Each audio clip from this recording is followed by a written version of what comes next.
Hey everyone, how's everyone doing? Long day? Great. Yeah?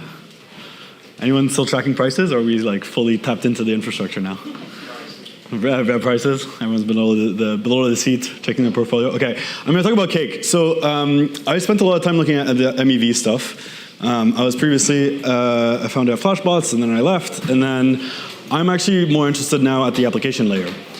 So I want to talk a little bit about that. I want to talk about how MEV is actually critical for the application layer.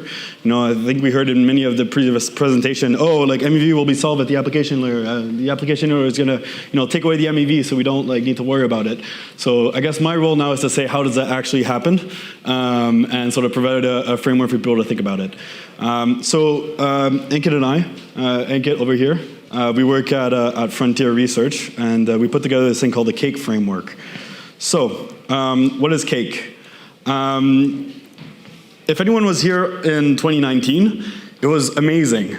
Like, the community was tiny. There was maybe, 100 developers in the space, and we all knew each other. We all hang out together, and then we built these really cool applications that no one used. And it was kind of fun, but also sad because as soon as a user tried to use a Web3 app, they just had to pay $200 to be able to post a message. And so it was very clear that there was a fundamental problem with the way that development on Ethereum happened at that time. We had the usability, we had applications that had account abstraction, that had gas fee abstraction, that was fully based on stable coins, and so the user could go directly from credit card to onboarding. But we didn't have the scalability, so it kind of didn't matter, the users didn't come. Fast forward a little bit of time, and we find ourselves in this situation where we have a really damn complicated network of middleware that all try to solve some specific, niche edge case solution and need for application developers that are higher up the stack. And this complete mess also has resulted in, all the L2 landscape that we have, all the different rollups that we have. I wonder if anyone has, tried to use cross-chain application. Has anyone put a hand up if you've interacted on multiple chains? Okay. Put your hand up if you would classify that experience as easy and user-friendly. All right, so this is kind of the scenario that we're at, right? Every wallet has multiple different chains. You have to pick your RPC. You have your favorite brand of rollup that you want to use, either your red, blue, green, who knows. And then you also have to bridge your assets. You have to build your bridge. You don't know if the multi-sig behind the bridge is going to rug you or not. It's a bit of a mess. My take is, if we are to make the most of all the middleware that we've built, all the stuff that we've built, and actually build applications that are going to deliver on the dream of Web3, we need to do better from a UX perspective than the status quo that is today. And so that's what Cake is all about. It's about providing a framework for thinking about all these Legos, all these chain abstraction Legos, to build better applications. And hopefully, in 2024, we can have applications that are actually usable. That's the dream. We have a new set of users that are coming into the space. We have block space scalability now. I think this is probably the most exciting time to be building Web3 applications. And I just hope that we make the most out of it. Because I've been through 3 cycles already, and I'm ready for actual applications and users. And we're close, actually. I want to do a show of hands. Who has used Telegram bot? Okay, so we have a decent chunk of people. So Telegram bots are actually probably one of the coolest applications in my mind that exists on Web3 today. It serves one of the core use cases, which some people look down on, which is speculation, but that's where a lot of the demand for blockchains is today. And it does so by abstracting away a lot of the complexity of interacting with blockchains. So I would propose that Telegram bots are actually a great example of the cake. They take care of the application layer and offer that in a way that's most optimized for user experience, and they hide away all the complexity of what sits beneath it. We present a framework that has multiple different layers and trade-offs in the design of the components beneath those layers. And we think that it would be good for application developers to have a simple unified interface to be able to tap into all of this, instead of having to navigate a bunch of different wording and, branding and terminology across the different things. I don't know, does that sound like a good idea to do? I think so, right? Yeah, okay. I want to have a quick show of hands because I want to read the room a little bit. We've segmented the cake into the application layer, the permission layer, the solver layer, and the settlement layer. By show of hand, who here is working on the application layer? Wow, we have 3-4 application layer people. Okay, we're an infrastructure-heavy team here. Who is on the permissioning layer? So like wallets, signatures, permissioning, intents, maybe. A couple people. Who is on the solver layer? Who's building solvers? Okay. What about mempool, routing, auctions, all this kind of stuff? Yeah, okay. The solver crew's over here. And then the settlement layer, bridges, layer ones, anything related to execution, oracles. What are all you guys building? There's no one else putting your hand up. Okay. All right. So we have a mix across the cake here. So I'm super excited about this. Like I said, I think it's the most exciting time so far to build Web3 applications because we have the block space scalability. But please, let's build it in a way that actually makes user experience great. I'll pass the mic over to. This is my meme. I'm basically saying. A lot of this is possible because of MEV. I want to clarify this. So to me, Mev Boost represented one particular shift in mindset for the development of the Ethereum ecosystem, which was breaking away from the Ethereum transaction format. So when you shift over from a pre-PBS to a post-PBS world, you introduce, yes, this specialized role that is a block builder that we spent the entire day today talking about. But what this block builder can do is actually introduce new transaction types. And those are often referred to as intents, and we're talking about pre-confirmations and all kinds of cool stuff. I think these are all critical components that lead towards what is cake, and actually enables better user experience for users. So this means everything is cake, and cake is inevitable.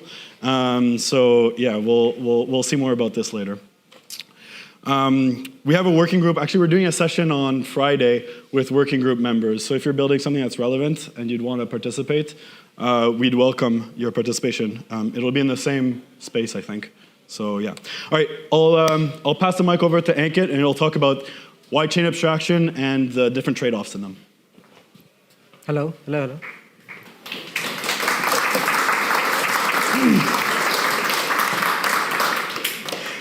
So thanks a lot, Stephane, for introducing the cake. Let's talk about why chain abstraction. So I'll talk about 3 things.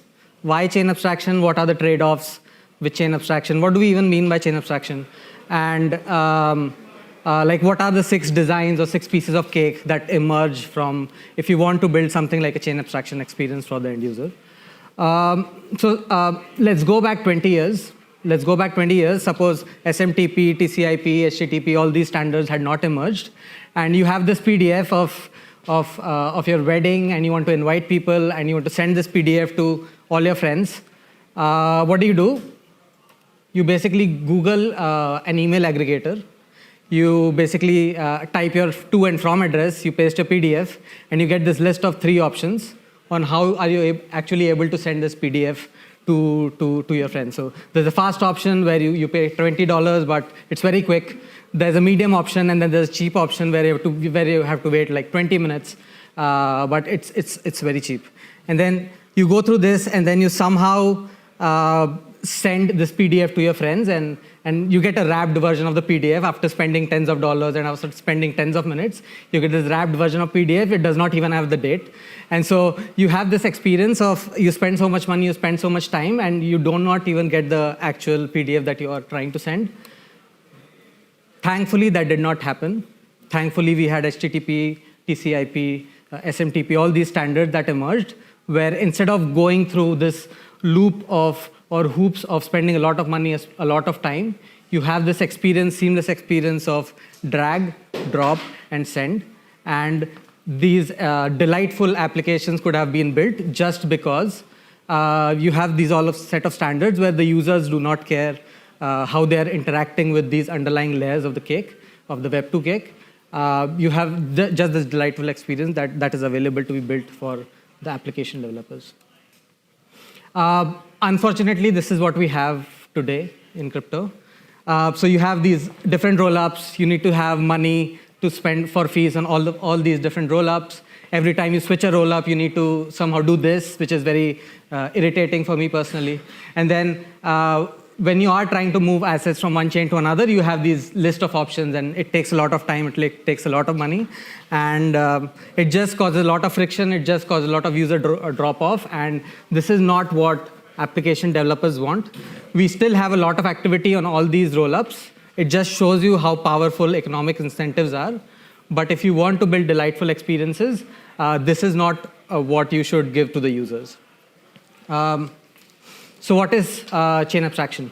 So block space is abundant right now. You can literally one-click deploy a new rollup.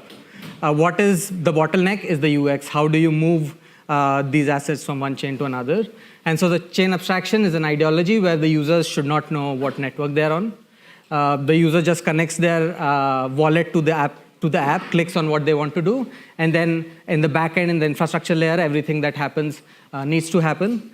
What network needs to be deployed is a dApp decision. The users should maybe not care that much about it. And in our opinion, chain abstraction will lay the groundwork to build the next set of applications, and will lay the groundwork to bring in the next magnitude of the users, where most of the users might not care about some of these constraints, and they just want delightful application and delightful user experience.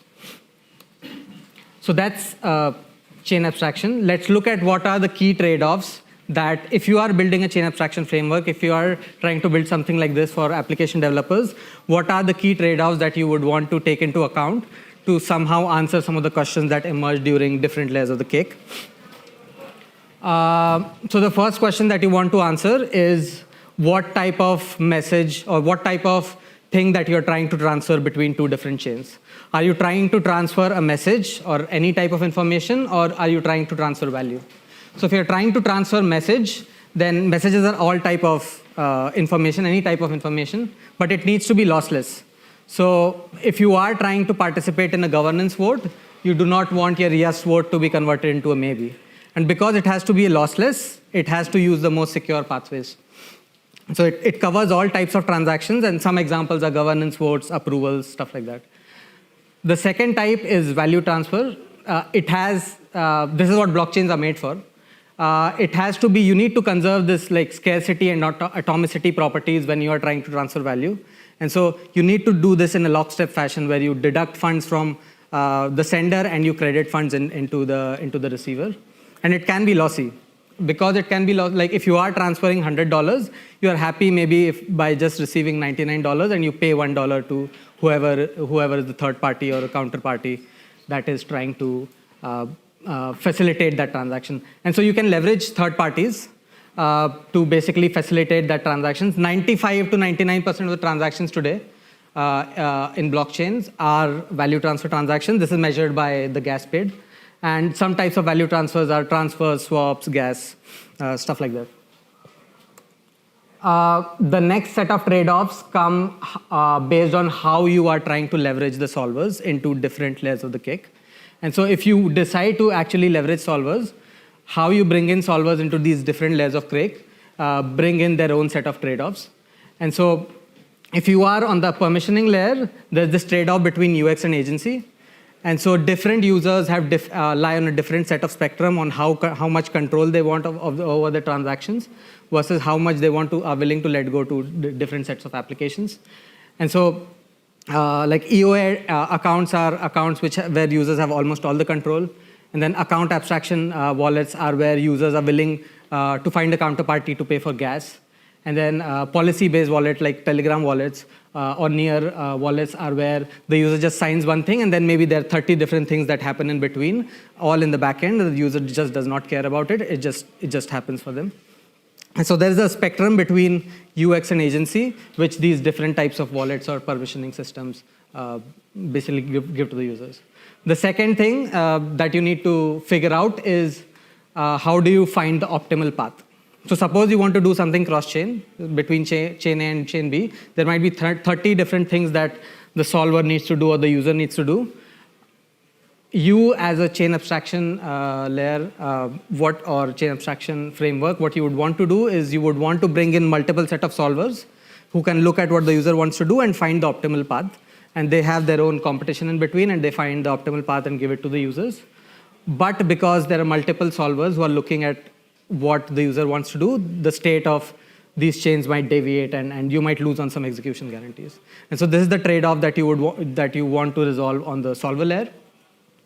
And on the settlement layer, what you would want to do is solve this trade-off between low fees and execution speed. And so if you want to transfer information, if you want to use the most secure pathways, you would want to wait for finality guarantees. And so if you want to exchange information between two chains, you would wait for finality, you would wait for economic finality or any type of finality that you want for. And that introduces some time delta. Whereas if you take on some solvers and they're willing to take some risk, they would charge for their services, but they're willing to take some timing or finality risk and give you that service in exchange. And so, all these different trade-offs bring us to the 6 different designs that we think emerge from these different sets of trade-offs. To just recap, there are 5 trade-offs. One is between information and value transfer. The second is between the user agency. The third is between fees, execution guarantee, and speed. And so based on these 3 trade-offs and how you can bring in solvers, there is this trilemma that emerges between execution guarantee, fees, and execution speed. And if you want to take only execution guarantee and low fees, what you would want to do is just use the in-protocol paths. Just use paths that are determined by the protocol. So this might look something like a based sequencing, or this might look something like an IBC on Cosmos. If you want to improve your speed, what you would want to do is bring in solvers into the system, bring in solvers into your chain abstraction framework. And so if low fees and execution speed is to be optimized, then you would want a solver competition where multiple solvers look at your order flow and compete with each other to find the optimal route. And if execution guarantee and execution speed is preferred, then you would want the solvers to come not on price, to compete not on price, but on speed. So based on the trade-offs that emerge, these are the 6 pieces of cake that emerge. All of these different designs of how to transfer value or how to transfer information between different chains are, in our opinion, their own set of product market fit. They are they're also a little bit composable with each other. And so if you want to transfer value and you want to use the in-protocol paths, then a good example is USDC CCTP, where the token team comes in and says, oh, on all of these chains, this is our canonical token address, and this is the bridge that has the right to burn and mint the tokens on all the chains. If you want to do message transfer, but still use this in-protocol path, still let go of speed, but have good high execution guarantees and low fees, you would want to go with an ecosystem-aligned bridge route. So this looks very close to like a Schelling point of an ecosystem, where an ecosystem says, okay, this is what we are providing for you, and then all the application developers can gravitate towards that. And so this things like IBC, Aguilera Polygon are examples of ecosystem-aligned bridges. There is one issue with the roll-up roadmap, which is in IBC, because Cosmos has very fast finality, you can very quickly basically pass messages in an in-protocol path. But because roll-ups or optimistic roll-ups are 7-day finality, that is a very slow path for all the users. And so what ends up happening is applications tend to start bringing in solvers to basically give that speed to the users. And so if you want to transfer value and have a solver competition, then you would want to bring in multiple solvers, and whoever has the best price, you will give that order flow to them. So examples are Jumper, Bungee, which are competitions of these bridge protocols. SwapX is a competition of solvers. And then if you want to do multiple types of messages, then you would go the wallet route, where things like Near, Avocado, Alfred are examples. These look like super apps. aggregators or aggregators. So this looks like an aggregator, but this looks like an aggregator of an aggregator. And so if you want to go for speed, then what you would do is you would bring in all the solvers, but say, hey, like whoever is the first will get the MEV or will get the execution rights. And examples of this are across. And then finally, if you want high execution guarantee and low fee, high speed, then basically you would go the exclusive batch auction route, which is very similar to like execution tickets. And that's what Robinhood uses as well. And so these are, in our opinion, the 6 pieces of cake, 6 different products that emerge if you are trying to give that cross-chain or chain abstracted experience to application developers. And so to conclude, we think that the users, a lot of the users that might come in the next cycle do not care about what network they are on. They just want delightful application, delightful experiences, and that's what chain abstraction is all about. We introduced the cake framework, which is a way to think about how these different layers interact with each other, what are the trade-offs in each layer. And I think like if we want to give this delightful experience, then we need to define or we need to adopt a common standard to basically move these messages across. So that's all on my side. Thanks a lot.